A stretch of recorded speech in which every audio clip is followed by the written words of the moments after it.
खुदा दी इस मसीह बाबरकत ते जलाली नां दे विच असीं सारे अपने भैन भरावां नूं सलाम पेश करदे हां, शालोम आखदे हां, जय मसीह दी करदे हां और दुआ करदे हां कि खुदा तुहानूं बरकत दे। असीं तुहाडा शुक्रिया अदा करना चाहुंदे हां कि तुसीं साढ़े चैनल जिहड़ा यूट्यूब ते है जिहदा नां काशिश पाकिस्तान है उत्ते खुदा दा कलाम सुनते जे और दूजिआं दे नाल शेयर करदे जे, उन्होंने लाइक कर दे, सबसक्राइब कर दे और कमेंट्स कर पसंद दस दे कि तुहानूं साढ़े ये पैगाम जिहड़े ने किंज लगे ने।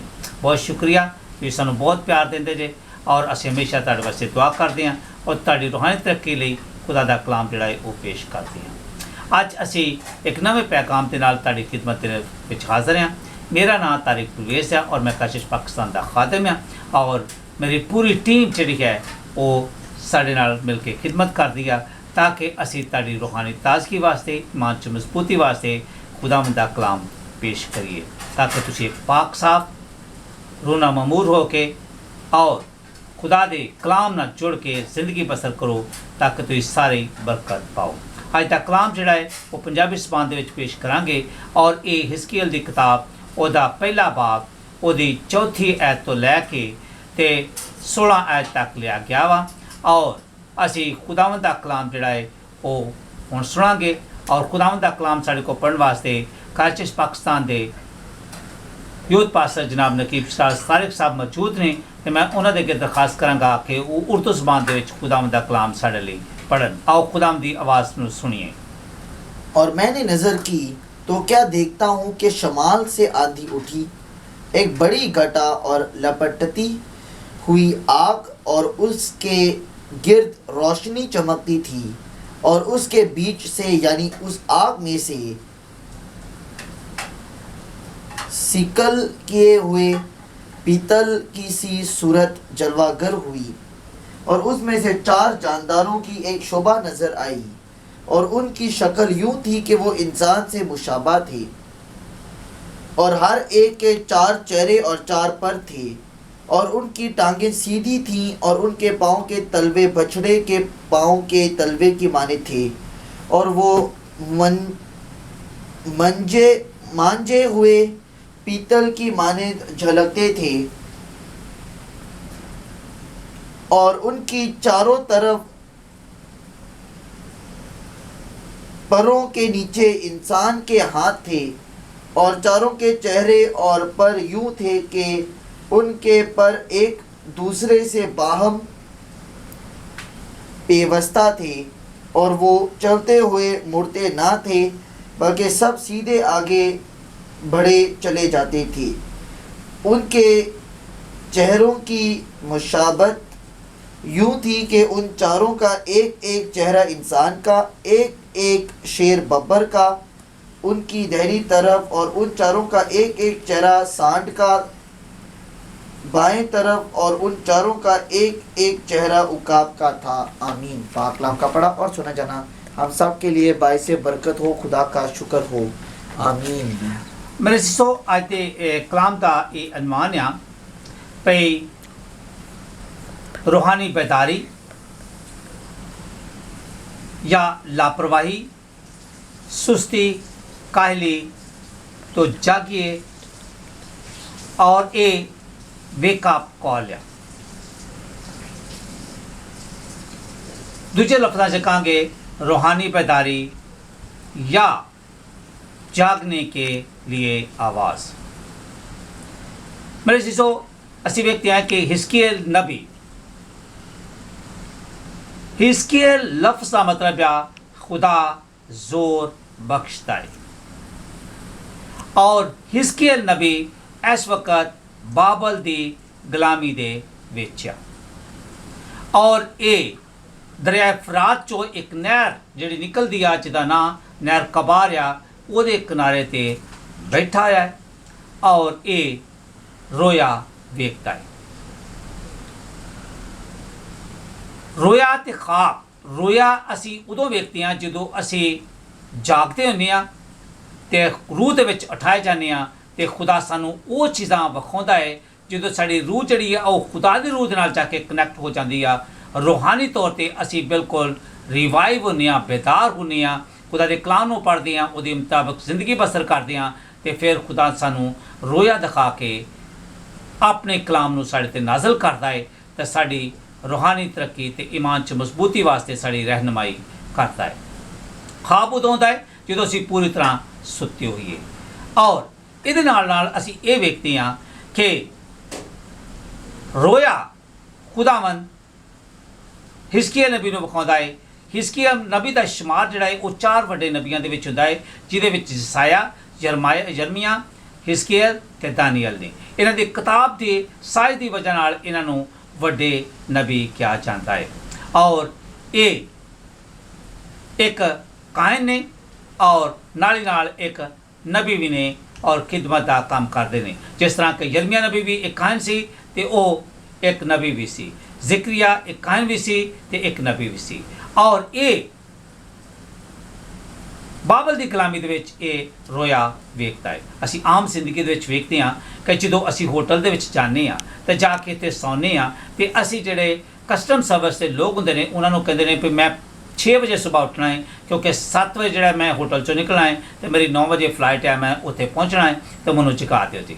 ਤੇ ਉਹ ਐਗਜ਼ੈਕਟਲੀ ਜਿਹੜਾ ਹੈ ਉਹ ਉਸ ਵਕਤ ਤੇ ਘੰਟੀ ਵਿੱਚ ਆਉਂਦੇ ਨੇ ਤੇ ਉਹ ਬੰਦਾ ਉੱਠ ਖਲੋਂਦਾ ਹੈ। ਇਸੇ ਤਰ੍ਹਾਂ ਸਕੂਲ ਦੇ ਵਿੱਚ ਵੇਖਦੇ ਹਾਂ ਕਿ ਸਕੂਲ ਦੇ ਵਿੱਚ ਤਾਲਿਬ ਇਲਮਾਂ ਨੂੰ ਵਕਤ ਤੇ ਪਹੁੰਚਣ ਵਾਸਤੇ ਉਹ ਘੰਟੀ ਦਾ ਇਸਤੇਮਾਲ ਕਰਦੇ ਨੇ, ਉਹ ਘੰਟੀ ਵਜਾਉਂਦੇ ਨੇ ਤੇ ਸਟੂਡੈਂਟ ਜਿਹੜਾ ਹੈ ਵਕਤ ਤੇ ਪਹੁੰਚਦਾ ਵਾ ਤਾਂ ਕਿ ਉਹਨੂੰ ਪਤਾ ਲੱਗੇ ਕਿ ਇਸ ਵਕਤ 7:30 ਤੇ ਜਿਹੜਾ ਸਕੂਲ ਲੱਗਣਾ ਹੈ ਤੇ 7:30 ਘੰਟੀ ਵੱਜਣੀ ਆ ਔਰ ਮੈਂ ਜਾਣਾ ਹੈ। ਇਸ ਤਰ੍ਹਾਂ ਅਗਰ ਬੱਚਾ ਭੁੱਖਾ ਹੈ ਤੇ ਜਦੋਂ ਉਹ ਰੋਂਦਾ ਹੈ ਤੇ ਰੋ ਕੇ ਉਹ ਆਪਣੀ ਮਾਂ ਨੂੰ ਜਿਹੜਾ ਹੈ ਬੇਦਾਰ ਕਰਦਾ ਹੈ ਕਿ ਉਹਨੂੰ ਭੁੱਖ ਲੱਗੀ ਆ ਤੇ ਉਹਨੂੰ ਖੁਰਾਕ ਦੀ ਜ਼ਰੂਰਤ ਆ। ਇਸੇ ਤਰ੍ਹਾਂ ਹੀ ਅਸੀਂ ਵੇਖਦੇ ਹਾਂ ਕਿ ਖੁਦਾ ਸਾਨੂੰ ਰੋਇਆ ਦਿਖਾ ਕੇ, ਸਾਨੂੰ ਖਾਬ ਦਿਖਾ ਕੇ ਜਿਹੜਾ ਹੈ ਉਹ ਬੇਦਾਰ ਕਰਦਾ ਹੈ ਕਿ ਕਿਸ ਤਰ੍ਹਾਂ ਅਸੀਂ ਆਪਣੀ ਰੂਹਾਨੀ ਤਰੱਕੀ ਤੇ ਈਮਾਨ 'ਚ ਮਜ਼ਬੂਤੀ ਲਈ ਔਰ ਕਿਸ ਤਰ੍ਹਾਂ ਖੁਦਾ ਦੇ ਕਲਾਮ ਦੇ ਮੁਤਾਬਕ ਅਸੀਂ ਜ਼ਿੰਦਗੀ ਬਸਰ ਕਰਨੀ ਆ। ਇਸ ਤੋਂ ਇਲਾਵਾ ਅਸੀਂ ਵੇਖਦੇ ਹਾਂ ਕਿ ਖੁਦਾ ਨੇ ਹੋਰ ਵੀ ਸਾਨੂੰ ਬਹੁਤ ਸਾਰੀਆਂ ਬਰਕਾਤ ਦਿੱਤੀਆਂ ਨੇ ਔਰ ਅਸੀਂ ਉਹਦੇ ਮੁਤਾਬਕ ਜ਼ਿੰਦਗੀ ਬਸਰ ਕਰਦੇ ਹਾਂ। ਪਰ ਅੱਜ ਅਸੀਂ ਵੇਖਦੇ ਹਾਂ ਕਿ ਜਦੋਂ ਹਿਜ਼ਕੀਏਲ ਨਬੀ ਸਾਨੂੰ 5 ਕਿਸਮ ਦੇ ਜਿਹੜੇ ਨੇ ਉਹ ਦੂਸਰੇ ਚੈਪਟਰ ਨੂੰ ਪੜ੍ਹੀਏ, ਉਹਦੇ ਪਹਿਲੀ ਆਇਤ ਤੋਂ ਲੈ ਕੇ ਤੇ 8ਵੀਂ ਆਇਤ ਤੱਕ, ਤੇ ਉਹਦੇ ਵਿੱਚ ਜਿਹੜਾ ਹੈ ਉਹ 5 ਕਿਸਮ ਦੀਆਂ ਗੱਲਾਂ ਕਰਦਾ ਹੈ। ਉਹ ਕਿਹੜੀਆਂ 5 ਕਿਸਮ ਦੀਆਂ ਗੱਲਾਂ ਨੇ ਜਿਸ 'ਚ ਸਾਨੂੰ ਵੇਕਅਪ ਕਾਲ ਦਿੰਦਾ ਹੈ, ਸਾਨੂੰ ਕਹਿੰਦਾ ਕਿ ਰੂਹਾਨੀ ਤੌਰ ਤੇ ਅਸੀਂ ਬੇਦਾਰ ਹੋ ਜਾਈਏ।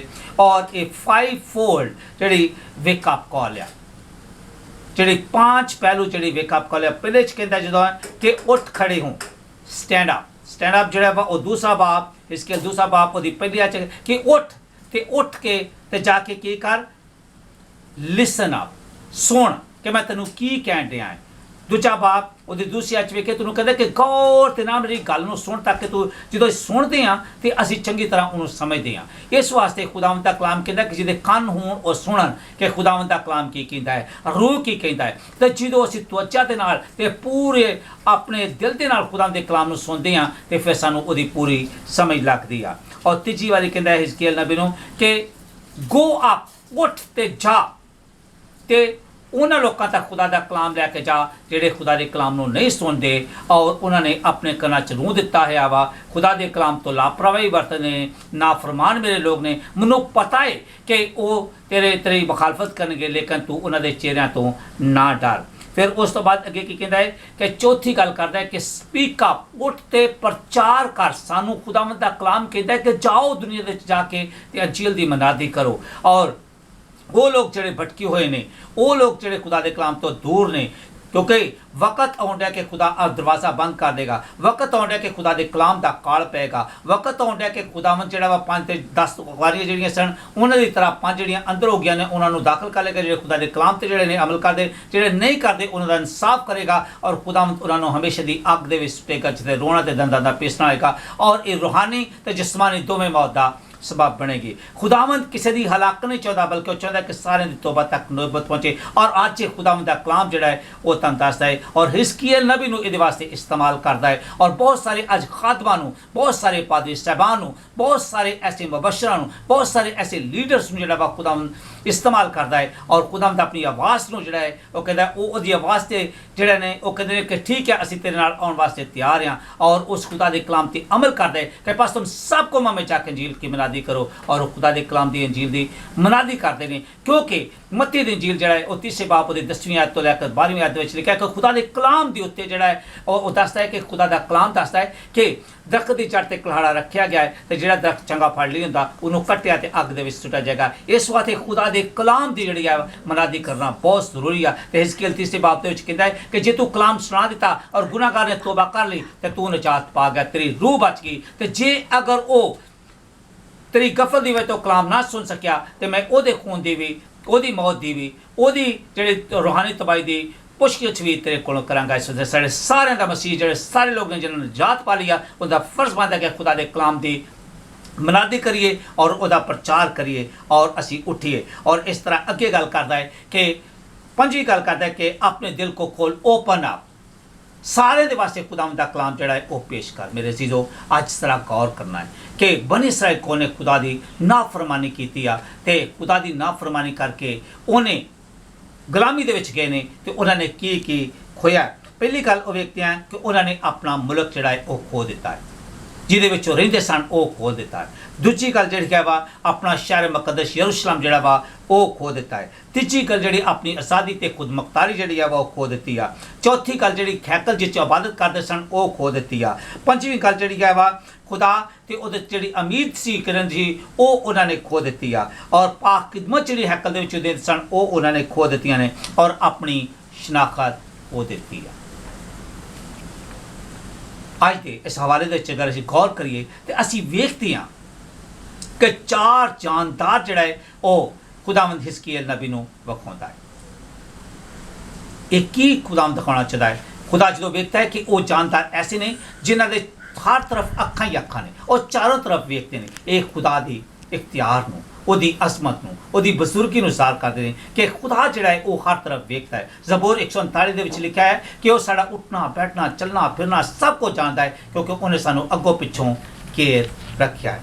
ਮੇਰੇ ਅਜ਼ੀਜ਼ੋ ਅਗਰ ਅਸੀਂ ਵੇਖੀਏ ਤੇ ਖੁਦਾਵੰਦ ਸਾਨੂੰ ਹਰ ਤਰਫ ਵੇਖਦਾ ਹੈ ਕਿਉਂਕਿ ਉਹ ਜਿਹੜਾ ਹੈ ਉਹ ਓਮਨੀਪੋਟੈਂਟ ਤੇ ਓਮਨੀਪ੍ਰੈਜ਼ੈਂਟ ਹੈ ਕਿਉਂਕਿ ਕਾਦਰ ਮੁਤਲਕ ਖੁਦਾ ਹੈ ਤੇ ਹਰ ਜਗ੍ਹਾ ਤੇ ਮੌਜੂਦ ਹੈ। ਅਸਮਾਨ ਉਹਦਾ ਤਖਤ ਹੈ, ਜ਼ਮੀਨ ਉਹਦੇ ਪਾँव ਦੀ ਚੌਕੀ ਆ। ਔਰ ਜੇ ਅਸੀਂ ਉਹਦੇ ਕਲਾਮ ਤੇ ਅਮਲ ਕਰੀਏ ਤੇ ਫਿਰ ਅਸੀਂ ਉਹ ਗੱਲ ਨੂੰ ਪੂਰਾ ਕਰਦੇ ਜਿਹੜੀ ਉਹਨੇ ਕਿਹਾ ਹੈ ਕਿ ਇੱਕ ਸ਼ੇਰ ਦਾ ਬੱਚਾ ਤੇ ਭੁੱਖਾ ਰਹਿ ਸਕਦਾ ਹੈ ਲੇਕਿਨ ਮੇਰੇ ਮੰਨਣ ਵਾਲਾ ਭੁੱਖਾ ਨਹੀਂ ਰਹਿ ਸਕਦਾ। ਉਹ ਕਹਿੰਦਾ ਹੈ ਕਿ ਅਸਮਾਨ ਦੀ ਬਾਦਸ਼ਾਹੀ ਨੂੰ ਪਹਿਲੇ ਲੱਭ ਤੇ ਦੁਨੀਆ ਦੀਆਂ ਸਾਰੀ ਚੀਜ਼ਾਂ ਤੁਹਾਨੂੰ ਮਿਲ ਜਾਣਗੀਆਂ। ਮੇਰੇ ਅਜ਼ੀਜ਼ੋ ਜ਼ਰਾ ਗੌਰ ਕਰੀਏ ਕਿ ਅੱਜ ਦੇ ਇਹਦੇ ਰੋਇਆ ਦੇ ਵਿੱਚ ਵੇਖਦੇ ਹਾਂ ਅਸੀਂ ਕਿ ਪਹਿਲਾ ਚਿਹਰਾ ਜਿਹੜਾ ਉਹ ਵੇਖਦਾ ਹੈ ਉਹ ਆਦਮੀ ਦਾ ਚਿਹਰਾ। ਇਹਦਾ ਮਤਲਬ ਹੈ ਕਿ ਖੁਦਾ ਜਿਹੜਾ ਹੈ ਉਹ ਅਕਲ ਦਾਨਿਸ਼ ਰੱਖਦਾ ਹੈ ਔਰ ਉਹ ਕਹਿੰਦਾ ਹੈ ਕਿ ਪਹਿਲੇ ਜਿਹੜਾ ਵਾ ਉਹ ਮੇਰੀ ਮਰਜ਼ੀ ਦੇ ਮੁਤਾਬਕ ਕੰਮ ਕਰ, ਮੇਰੇ ਮਨਸੂਬੇ ਤੇ ਚੱਲ। ਜਿਹੜਾ ਹੈ ਉਹ ਕਹਿੰਦਾ ਹੈ ਕਿ ਮੇਰੇ ਤੇ ਤਵੱਕਲ ਕਰ, ਮੇਰੇ ਤੇ ਭਰੋਸਾ ਕਰ ਤੇ ਮੈਂ ਤੇਰੇ ਸਾਰੀਆਂ ਜ਼ਰੂਰਤਾਂ ਨੂੰ ਪੂਰੀਆਂ ਕਰਾਂਗਾ। ਜ਼ਬੂਰ ਪਹਿਲੇ ਦੇ ਵਿੱਚ ਕਹਿੰਦਾ ਕਿ ਜਿਹੜਾ ਇਨਸਾਨ ਖੁਦਾ ਤੇ ਭਰੋਸਾ ਕਰਦਾ, ਤਵੱਕਲ ਕਰਦਾ ਹੈ, ਉਹਦਾ ਜਿਹੜਾ ਹੈ ਉਹ ਇਸ ਦਰਖਤ ਦੀ ਮਾਨਤ ਹੈ ਜਿਹੜਾ ਨਦੀ ਦੇ ਕਿਨਾਰੇ ਲਗਾਇਆ ਗਿਆ, ਜਿਹਨੂੰ ਕਹਿਤ ਦਾ, ਕਾਲ ਦਾ, ਖੁਸ਼ਕਸਾਲੀ ਦਾ ਕੋਈ ਡਰ ਨਹੀਂ ਤੇ ਵਕਤ ਤੇ ਉਹ ਫੜ ਲਿਆਏਗਾ। ਔਰ ਜਰਮੀਆ 17वें ਬਾਬ ਚ ਕਹਿੰਦਾ ਕਿ ਮੁਬਾਰਕ ਉਹ ਸ਼ਖਸ ਹੈ ਜਿਹਦੀ ਉਮੀਦ ਦਾ ਖੁਦਾਵੰਦ ਹੈ। ਔਰ ਉਹ ਕਹਿੰਦਾ ਕਿ ਮੇਰੇ ਖਿਆਲਾਤ ਤੁਹਾਡੇ ਖਿਆਲਾਤ ਨਹੀਂ ਬਲਕਿ ਮੇਰੇ ਖਿਆਲਾਤ ਤੁਹਾਡੇ ਖਿਆਲਾਤ ਨਹੀਂ ਤੇ ਮੇਰੀਆਂ ਰਾਹਾਂ ਤੁਹਾਡੀਆਂ ਨੇ। ਇਸ ਵਾਸਤੇ ਸਾਨੂੰ ਖੁਦਾ ਦੀਆਂ ਰਾਹਾਂ ਨੂੰ ਸਮਝਣ ਦੀ ਜ਼ਰੂਰਤ ਹੈ ਤੇ ਖੁਦਾ ਦੇ ਕਲਾਮ ਤੇ ਉੱਤੇ ਅਮਲ ਕਰਨ ਦੀ ਜ਼ਰੂਰਤ ਹੈ। ਇਸੇ ਤਰ੍ਹਾਂ ਹੀ ਖੁਦਾ ਹਰ ਤਰ੍ਹਾਂ ਜਿਹੜਾ ਵੇਖਦਾ ਹੈ। ਇੱਕ ਬੰਦਾ ਸੀ ਗੁਰੂ ਆ ਤੇ ਉਹਦੇ ਦੋ ਚੇਲੇ ਨੇ, ਉਹਨੇ ਕਿਹਾ ਕਿ ਆਲੋ ਦੋ ਕਬੂਤਰ ਤੇ ਜਾਓ ਜਾ ਕੇ ਤੇ ਹਲਾਲ ਕਰੋ ਜਿੱਥੇ ਕੋਈ ਬੰਦਾ ਨਾ ਆਵੇ। ਤੇ ਉਹ ਜਦੋਂ ਗਏ ਨੇ ਤੇ ਜਾ ਕੇ ਵੇਖਦੇ ਨੇ ਕਿ ਇੱਕ ਜਗ੍ਹਾ ਐਸੀ ਮੌਜੂਦ ਆ ਜਿੱਥੇ ਕਿ ਕੋਈ ਬੰਦਾ ਮੌਜੂਦ ਨਹੀਂ। ਤੇ ਇੱਕ ਬੰਦੇ ਨੇ ਇੱਧਰ ਉੱਧਰ ਵੇਖਿਆ, ਉਹਨੇ ਕਬੂਤਰ ਨੂੰ ਹਲਾਲ ਕਰ ਦਿੱਤਾ।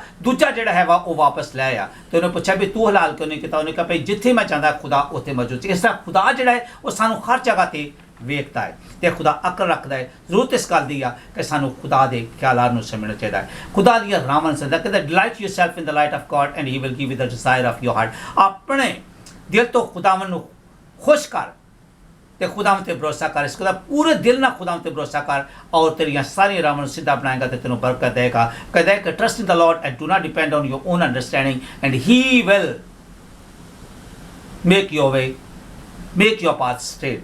ਮੇਰੇ ਸੀ ਤੋਂ ਦੂਜੀ ਗੱਲ ਜਿਹੜੀ ਸ਼ੇਰ ਬਾਬਰ ਦੀ ਗੱਲ ਕਰਦੀ ਆ ਕਿ ਉਹਦਾ ਚਿਹਰਾ ਸ਼ੇਰ ਬਾਬਰ ਦਾ ਹੈ। ਇਹਦਾ ਮਤਲਬ ਹੈ ਕਿ ਖੁਦਾ ਜਿਹੜਾ ਹੈ ਉਹ ਇਖਤਿਆਰ ਰੱਖਦਾ ਹੈ, ਸਭ ਕੁਝ ਕਰਨ ਦੀ ਤਾਕਤ ਰੱਖਦਾ ਹੈ ਔਰ ਵह ਸਭ ਕੁਝ ਕਰ ਸਕਦਾ ਹੈ। ਤੀਜਾ ਜਿਹੜਾ ਹੈ ਉਹ ਬਹਿਲ ਦਾ ਚਿਹਰਾ। ਬਹਿਲ ਦਾ ਚਿਹਰਾ ਮਤਲਬ ਇਹ ਵਾ ਕਿ ਖੁਦਾ ਨੇ ਸਾਡੇ ਵੱਲ ਵੇਖਦਾ ਹੈ ਤੇ ਉਹ ਸਾਡੇ ਲੋੜ ਨੂੰ ਕਹਿੰਦਾ ਥੱਕੇ ਮਾਦਾ ਤੇ ਬੋਝ ਦੇ ਦੱਬੇ ਲੋਕੋ ਮੇਰੇ ਕੋਲ ਆਓ, ਮੈਂ ਤੁਹਾਨੂੰ ਆਰਾਮ ਦਾਂ। ਯਿਸੂ ਮਸੀਹ ਨੂੰ ਵੇਖਦਾ ਕੋਈ ਸਾਡੇ ਗੁਨਾਹਾਂ ਨੂੰ ਉੱਤੇ ਲਿਆ ਵਾ ਆਪਣੇ ਤੇ ਉਹ ਸਲੀਬ ਤੇ ਚੜ ਗਿਆ ਹੈ ਔਰ ਉਹਨੇ ਸਾਡੇ ਗੁਨਾਹਾਂ ਦਾ ਕਫਾਰਾ ਦੇ ਕੇ ਸਾਨੂੰ ਬਚਾ ਲਿਆ। ਔਰ ਚੌਥੀ ਗੱਲ ਜਿਹੜੇ ਅਕਾਬ ਦਾ ਚਿਹਰਾ, ਇਹਦਾ ਮਤਲਬ ਹੈ ਇਹ ਖੁਦਾ ਦੀ ਸਰਫਰਾਜ਼ੀ ਨੂੰ, ਉਹਦੀ ਬੁਲੰਦੀ ਨੂੰ, ਉਹਦੇ ਮਰਤਬੇ ਨੂੰ, ਉਹਦੀ ਬਜ਼ੁਰਗੀ ਨੂੰ ਜ਼ਾਹਰ ਕਰਦਾ ਹੈ। ਅੱਜ ਜ਼ਰਾ ਅਸੀਂ ਗੌਰ ਕਰੀਏ ਤਾਂ ਸਾਨੂੰ ਪਤਾ ਲੱਗਦਾ ਹੈ ਕਿ ਇਸ ਅੱਜ ਦੇ ਹਵਾਲੇ ਦੇ ਵਿੱਚੋਂ ਅਸੀਂ ਕੀ ਸਿੱਖਦੇ ਹਾਂ।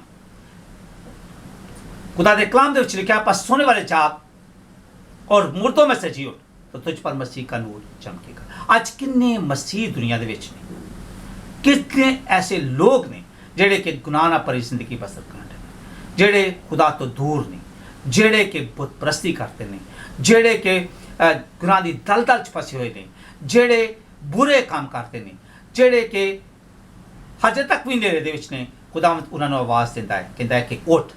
ਜਿਹੜੇ ਲੋਕ ਇਹ ਕੰਮ ਕਰਦੇ ਨੇ ਉਹ ਰੂਹਾਨੀ ਤੌਰ ਤੇ ਬਿਲਕੁਲ ਮੁਰਦਾ ਨੇ। ਇਸ ਵਾਸਤੇ ਉਹਨਾਂ ਕੋ ਖੁਦਾ ਦਾ ਕਲਾਮ ਲੈ ਕੇ ਜਾਣ ਦੀ ਜ਼ਰੂਰਤ ਹੈ। ਸਾਡੇ ਮਸੀਹ ਲੋਕ ਬਹੁਤ ਸਾਰੇ ਨਾਮੀ ਮਸੀਹ ਨੇ ਜਿਹੜੇ ਕਿ ਪੀਰਾਂ ਫਕੀਰਾਂ ਦੀ ਦੂਜਿਆਂ ਦੀ ਸਾਰੀਆਂ ਪੂਜਾ ਕਰਦੇ ਨੇ, ਲੇਕਿਨ ਖੁਦਾਵੰਦ ਦੇ ਕਲਾਮ ਦੇ ਵਿੱਚ ਲਿਖਿਆ ਵਾ ਕਿ ਤੂੰ ਸਿਰਫ ਮੈਨੂੰ ਸਜਦਾ ਕਰ ਔਰ ਮੇਰੀ ਇਬਾਦਤ ਕਰ। ਔਰ ਇਸੇ ਤਰ੍ਹਾਂ ਅਸੀਂ ਵੇਖਦੇ ਹਾਂ ਕਿ ਖੁਦਾਵੰਦ ਦਾ ਕਲਾਮ ਅੱਜ ਸਾਡੇ ਦਰਮਿਆਨ ਮੌਜੂਦ ਹੈ। खुदावंद दा कलाम ते बस तुम्हारी कमरे बदी ने उमर तुम्हारे चिराग चलते असी रूहानी तौर पर बेदार रहिए, क्योंकि सानू नहीं पता कि खुदावंद ने कदों आ जाना, लेकिन सानू इस तरह तैयार होना चाहिए कि अगर आज भी आ जाए तो इस कहिए कि आओ मेरे मेरे खुदावंद आ, मैं तेरे वास्ते तैयार हाँ। तो जो वह दरवाज़ा खोले तो असी उहदे नाल अंदर हमेशा की जिंदगी दे विच उहदी बादशाही दाखिल हो सकीए। और मैनूं उम्मीद है कि अज दे कलाम के वसीले नाल खुदावंद साडी जिंदगी बड़े गहरे तौर पर काम करने वाला है। जिस तरह रोमियो के खत जिहड़ा ਉਹਦਾ 11ਵਾਂ ਬਾਪ ਉਹਦੀ 11 ਤੋਂ ਲੈ ਕੇ 13 ਦੇ ਦਰਮਿਆਨ ਲਿਖਿਆ ਕਿ ਆਪਣੇ ਸਾਰੇ ਮਾੜੇ ਕੰਮਾਂ ਨੂੰ ਛੱਡ ਕੇ ਆਓ खुदावंद के कलाम ਨੂੰ अपनी ज़िंदगी की दावत दईए, खुदावंद ਨੂੰ अपनी ज़िंदगी ਦੇ ਵਿੱਚ दावत दईए और हमेशा ਦੀ ਜ਼ਿੰਦਗੀ ਉਹਦੇ ਕੋਲ ਪਾਈ। मेरी दुआ है कि खुदावंद ਅੱਜ ਦੇ कलाम ਦੇ ਵਸੀਲੇ ਨਾਲ ਸਾਨੂੰ ਸਾਰਿਆਂ ਨੂੰ बड़ी बरकत बख्शे। आमीन।